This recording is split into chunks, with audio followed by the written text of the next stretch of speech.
नमस्कार साथियों, मैं इकबाल खान। सबसे पहले तो मैं समाचार नेटवर्क को धन्यवाद देना चाहूँगा कि लगातार कोरोना वायरस के बीच वो मेहनत कर रहे हैं और ख़बरें लोगों तक पहुँचा रहे हैं। ये एक सराहनीय कदम है। दोस्तों, आज हम बात करने वाले हैं, जैसा कि आप लोग देख रहे हैं, कोरोना वायरस ने पूरी दुनिया में दहशत फैला रखी है। ये वायरस इतना भयानक है कि अमेरिका जैसा देश जो सुपर पावर था वो भी नतमस्तक हो चुका है। हिंदुस्तान, सऊदी अरब, इटली, ईरान, हर देश की हालत ख़राब है। इस कोरोना वायरस ने बहुतों की रोजी रोटी भी छीनी है। दोस्तों, ख़ास बात यह है कि आज मैं बात करना चाह रहा हूँ आप लोगों से, कोरोना वायरस के बीच लॉकडाउन चल रहा है हिंदुस्तान में, और लॉकडाउन के बाद की जो स्थिति है वो समझ नहीं पा रहे हैं लोग कि क्या स्थिति होगी। मुझे लगता है कि अब हम लोगों को कोरोना वायरस के साथ ज़िंदगी जीना सीख लेना चाहिए, क्योंकि ये इतनी जल्दी जाने वाला तो है नहीं। तो बहुत सारी गाइडलाइंस हैं जो कि आगे सरकार जो भी गाइडलाइन बनाएगी तो आप लोगों तक हम पहुंचाने की कोशिश करेंगे। लेकिन लॉकडाउन के बीच जो सबसे बड़ा नुकसान है वो मिडिल क्लास लोगों का है। गरीबों का नुकसान तो है ही। देखिए, गरीब, मिडिल क्लास, अमीर, नुकसान सभी का है। लेकिन एक कहावत है ना कि जो गरीब है वो तो आपसे मांग के खा लेगा, लेकिन जो मिडिल क्लास फैमिली से बिलोंग करते हैं उनका क्या होगा? वो किससे मांगेंगे, कहाँ जाएंगे? बहुत बड़ी मुश्किल है उन लोगों के साथ, क्योंकि मिडिल क्लास जो फैमिलीज़ हैं उनको अपने बिजली का बिल भी देना है, बच्चों के स्कूलों की फ़ीस भी देनी है, अपना घर भी चलाना है। बहुत सारी चीज़ें उन लोगों के साथ होती हैं। अगर किसी ने घर ख़रीदा है तो उसकी ईएमआई भी उसको देनी है, इंस्टॉलमेंट भी देनी है। अगर किसी ने सामान ख़रीदा है, गाड़ी ख़रीदी है, वो भी देना है। तो एक बड़ी विचित्र परिस्थितियां हैं इस समय पर।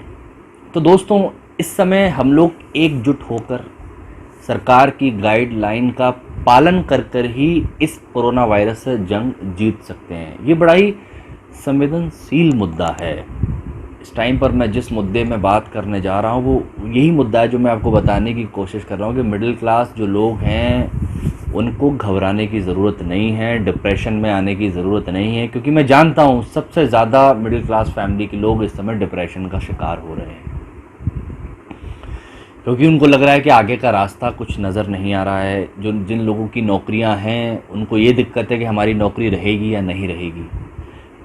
बाकी कुछ लोगों को ये दिक्कत है कि उनको सैलरी कितनी मिल रही है। तो दोस्तों, आप इन संघर्ष, इस टाइम पर संघर्ष के आपके दिन हैं। संघर्ष भरे दिनों में आप डटे रहिए, लड़ते रहिए, तो कामयाबी आपको ज़रूर मिलेगी। लेकिन आप डिप्रेशन में बिल्कुल भी ना आएँ और लॉकडाउन का पूरा पालन करें, सरकार की गाइडलाइन का पालन करें, हाथ धोते रहें हमेशा, सैनिटाइज़र का यूज़ आप कर सकते हैं। और आप जब भी बाहर से आएँ या बाहर जाएं तो मास्क लगा कर जाएँ। बाहर से आने के बाद तुरंत साबुन से हाथ धो सकते हैं। अगर सैनिटाइज़र नहीं है तो, साबुन नहीं है तो सैनिटाइज़र लगा सकते हैं। तो ये तो रहा आपका प्रिकॉशन जो आप ले सकते हैं कोरोना वायरस से बचाव के लिए।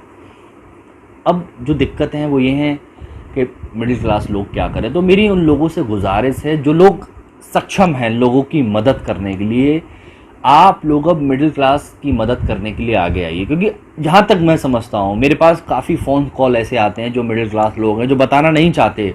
काफ़ी लोगों की मैं आपको नाम नहीं बताऊंगा, मैंने भी मदद की है, करवाई है लोगों से, मिडिल क्लास लोगों की, जो नहीं बताना चाहते। क्योंकि एक अब शर्म उसको आप कह सकते हैं या उनका आत्मसम्मान कह सकते हैं, जो वो ज़िंदा जीवित रखना चाहते हैं, जो उनका पूरा अधिकार है। मैं उनका नाम नहीं लेना चाहूँगा, लेकिन काफ़ी लोग ऐसे हैं जो बताना नहीं चाहते। तो आप लोगों से गुजारिश है, आप उन मिडिल क्लास लोग, उन फैमिली जैसे गरीबों की आप मदद करें, उन मिडिल क्लास लोगों की भी मदद करिए। आप उनका ये मत देखिए उनका बहुत बड़ा घर है या उनके घर गाड़ी है। बहुत सारे लोग ऐसे हैं जो फाइनेंस पर चीज़ें चलाते हैं, फाइनेंस पर अपना घर है, फाइनेंस पर गाड़ी है, लेकिन उनका बैंक बैलेंस 0 है। तो आप बिना कहे, बिना सोचे समझे उन लोगों की मदद करिए, जिससे कि वो डिप्रेशन का शिकार ना हो और इस देश को हम बहुत ऊंचा लेकर जाएं और इस कोरोना वायरस से छुटकारा मिले। क्योंकि आज इतना माहौल, आज का जो माहौल है वो यही है कि हम एक दूसरे का हाथ पकड़कर ही साथ पाकर ही इस कोरोना वायरस से जंग जीत सकते हैं और फाइनेंशियली भी हम मजबूत हो सकते हैं। तो उसके लिए दोस्तों एक दूसरे का साथ देते रहें। और अगर आपको लगता है कि आपके आसपास ऐसे बच्चे हैं, ख़ासकर ईद आ रही है, मैं मुस्लिम समुदाय से ये अपील करना चाहूँगा कि ईद पर फिजूल खर्ची ना करें। अगर आप सच में फ़िजूल खर्च करना या ख़र्च करना चाहते हैं एक्स्ट्रा ईद पर, तो अपने आस पड़ोस उन बच्चों की फ़ीस जमा करें जो स्कूल जाते हैं। ऐसा ना हो कि बेचारे फ़ीस की वजह से स्कूल ना जाएं। उनकी स्कूल की फ़ीस दीजिए तो आपको ज़्यादा सवाब मिलेगा।